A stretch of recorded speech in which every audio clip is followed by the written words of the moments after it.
tụi nó nát cá nữa, tụi nó nát cá nên bỏ được nát cá rồi, lo luôn câu cơ tụi nó này, tụi nó thế rồi mua đi bao lù tên đấy này à, lo cơ, lo tên tệ thế, bây giờ không cho về hai chúng lo này ạ, nó cũng chậu to là thế này, luôn câu cơ. Nhưng từ sau bỏ nó cá thì sai tụi nó này, tụi nó này nó cá lo thế dùng câu kề, vì sao nào mà chúng nó cá trống này, nó cá thế chưa dùng mà chúng trống hả này, mình sau bỏ rồi thì sai tụi nó cá nó dùng câu kề, lo kề,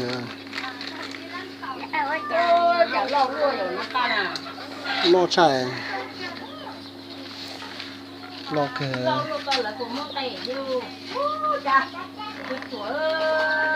cái rồi mua cái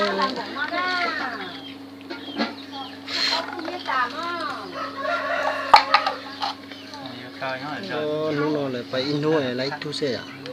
tôi tụi nó lo cơn gọi tụi nó chỗ lo mà chúng lo cho nó theo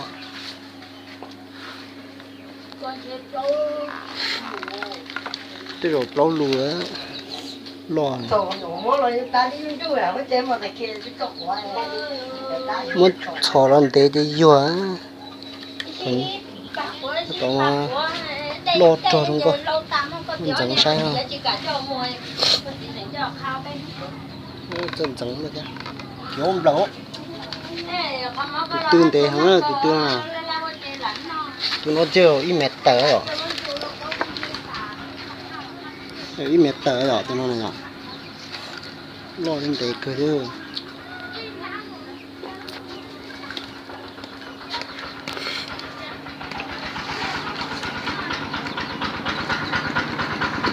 một chỗ này sáng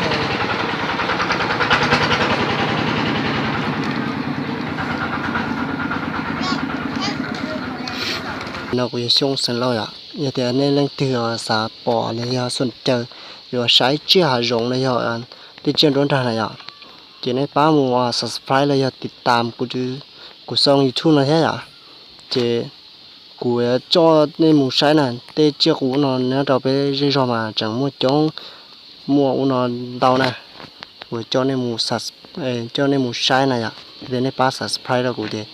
của cho nên mùa sái này mua chia củ nó đau này bây giờ nè, cho nên lúc thứ sân trời giờ sai gì ba spray là củ này,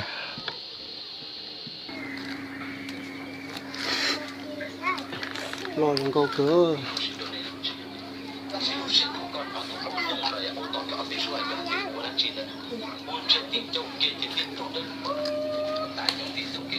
lo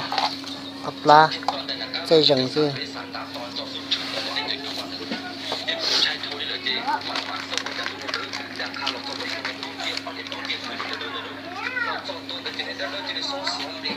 nó ôn play hết này ôn play đó là liter tay nó cười đó gì nó thò tao ít mỏ này dùng trái dừa nghe rồi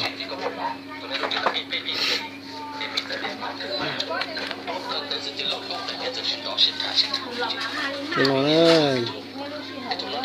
lần tê tới tụi mình liệt thế này kia mà đi mất cho nó tròn nó tao say thế nào mình dùng tôi sai trong bờ thế xưa nó lo cơn cổ này tụi nó lo cơn tụi nó mà cũng một số chỗ cho xa lù thế